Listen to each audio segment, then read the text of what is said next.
नमस्कार। अच्छा, कभी ऐसा हुआ है कि एक्सेल में काम करते करते आप फाइलों के जाल में ही उलझ गए हो? मतलब कौन सी शीट कहाँ है कुछ पता ही नहीं चल रहा। आज हम इसी प्रॉब्लम को सॉल्व करेंगे। हम सीखेंगे कि माइक्रोसॉफ्ट एक्सेल में अपनी वर्कबुक को कैसे मैनेज किया जाए ताकि ये कोई सिरदर्द न लगे बल्कि आपकी एफिशिएंसी बढ़ाने वाला एक जबरदस्त टूल बन जाए। तो आज हम क्या क्या करने वाले हैं। सबसे पहले हम वर्कबुक और वर्कशीट का फर्क समझेंगे, जो कि बहुत जरूरी है। फिर हम देखेंगे कि नई शीट कैसे बनाते हैं, कॉपी कैसे करते हैं, और जो शीट्स काम की नहीं है उन्हें छिपाते या हटाते कैसे हैं। और हाँ, आखिर में एक बहुत ही पावरफुल चीज सीखेंगे, पावर क्वेरी, जिससे आप कई अलग अलग फाइलों को एक ही जगह पर मर्ज कर पाएंगे। तो चलिए शुरू करते हैं। तो सबसे पहली और सबसे जरूरी बात, वर्कबुक और वर्कशीट के बीच का फर्क समझना। ये बहुत सिंपल है। वर्कबुक मतलब आपकी पूरी एक्सेल फाइल, और वर्कशीट मतलब उस फाइल के अंदर के अलग अलग टैब्स। इसे ऐसे समझ सकते हैं, मान लीजिए वर्कबुक एक किताब है, तो वर्कशीट उसके पन्ने हैं। है ना आसान? यही वर्कशीट्स आपके पूरे प्रोजेक्ट के बिल्डिंग ब्लॉक्स हैं। मतलब आप अलग अलग जानकारी अलग अलग पन्नों पर रख सकते हैं, जिससे सब कुछ एकदम ऑर्गेनाइज्ड रहता है। ठीक है, तो अब जब बेसिक क्लियर हो गए हैं तो चलिए थोड़ा प्रैक्टिकल हो जाते हैं। हम दो सबसे कॉमन कामों से शुरू करेंगे।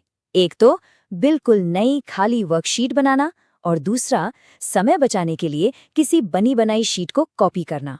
अक्सर ऐसा होता है ना कि हमें कुछ नया काम शुरू करना होता है, लेकिन हम पुराने डेटा को छेड़ना नहीं चाहते, और हर बार स्क्रैच से शुरू करना थोड़ा थकाऊ तो होता ही है। तो इसके लिए चाहिए एक नई खाली जगह। चलिए देखते हैं कि ये नई खाली वर्कशीट बनाते कैसे हैं। नई शीट बनाना बच्चों का खेल है, सच में। देखिए, बस किसी भी शीट के नाम पर राइट क्लिक करिए, फिर इंसर्ट चुनिए और बस वर्कशीट पर ओके कर दीजिए। हो गया।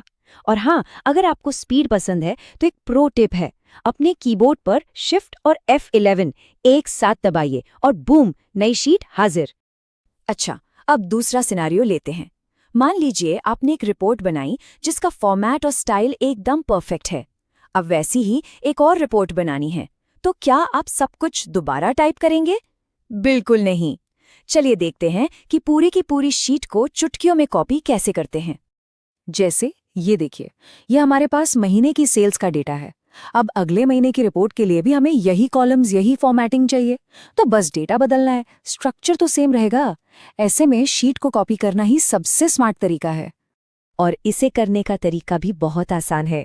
ये भी राइट क्लिक से ही शुरू होता है। आपको बस मूव और कॉपी ऑप्शन चुनना है। अब यहाँ पर एक बहुत ज़रूरी स्टेप है, ये क्रिएट अ कॉपी वाला बॉक्स। इसे टिक करना मत भूलिएगा। इससे आप ये भी तय कर सकते हैं कि ये नई कॉपी वाली शीट कहाँ पर दिखाई दे।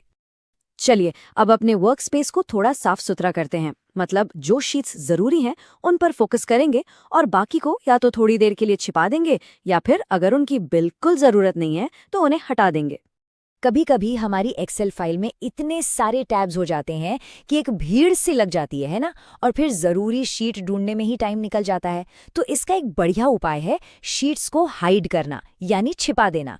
इससे आपका वर्कस्पेस एकदम क्लीन हो जाता है और आप सिर्फ उसी चीज़ पर फोकस कर पाते हैं जो उस वक्त ज़रूरी है। और ये करना बहुत ही सीधा है। जिस शीट को छिपाना है उस पर राइट क्लिक करिए और हाइड चुन लीजिए। बस वो नज़र से हट जाएगी। और घबराइए नहीं, ये डिलीट नहीं हुई है। जब भी इसे वापस लाना हो, किसी भी दूसरी शीट पर राइट क्लिक करके अनहाइड पर क्लिक करें। आपको छिपी हुई शीट्स की लिस्ट दिख जाएगी। और अगर कोई शीट ऐसी है जिसकी अब बिल्कुल भी ज़रूरत नहीं है, तो आप उसे परमानेंटली डिलीट भी कर सकते हैं। बस राइट क्लिक करके डिलीट चुनिए। लेकिन यहाँ एक ज़रूरी बात है, एक्सेल आपसे कंफर्म करने के लिए दोबारा पूछेगा। ये एक तरह का सेफ्टी नेट है, ताकि गलती से कोई ज़रूरी डेटा डिलीट न हो जाए। ओके, तो अभी तक हम शीट्स की बात कर रहे थे। अब थोड़ा जूम आउट करते हैं और पूरी की पूरी फाइल यानी वर्कबुक को मैनेज करने के बारे में बात करते हैं।